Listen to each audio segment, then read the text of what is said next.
پیشەسازی بە ئامانجی قەرەبکردنەوەی ئەنجامە خراپەکانی چەند یاری ڕابردووی بووە میوانی برایەتی هاوشاری لە یاریەکانی هەفتەی سێزدەی خولی نایابی کوردستان.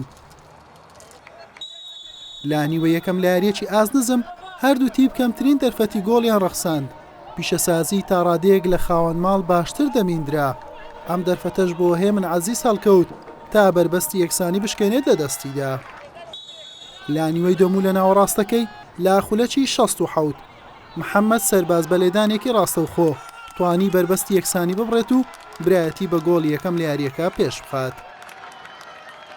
لا خولەکی 72 عەبدوڕەحمان محەممەد ئەنجامەکەی بۆ برایەتی سەوزپۆش دوو هێندە لێ کرد.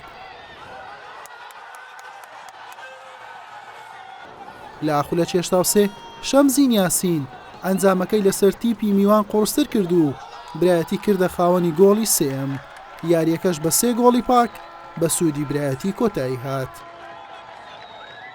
الحەمدوللا فەزلی خۆدای گەورە بوو توانیمان بە ئاست و بە ئەنجام سەرکەوتن تۆمار بکەین و هەموو یاریەک ئاستێکی باش پیشان دەدەین و خۆمانی سپات دەکەین.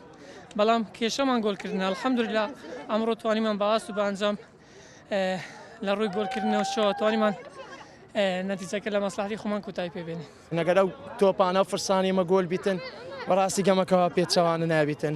وەڵاهی 90 دقە 0% هینە نازانم چ بوو بە قورئان ئەوی دەهات دەبووە گۆل.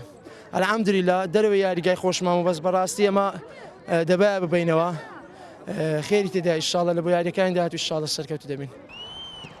بەم سەرکەوتنە برایەتی کۆی خاڵەکانی بۆ 16 خاڵ بەرز کردەوە و بە کاتی چووە خانەی حوتەمی ڕیزبەندی.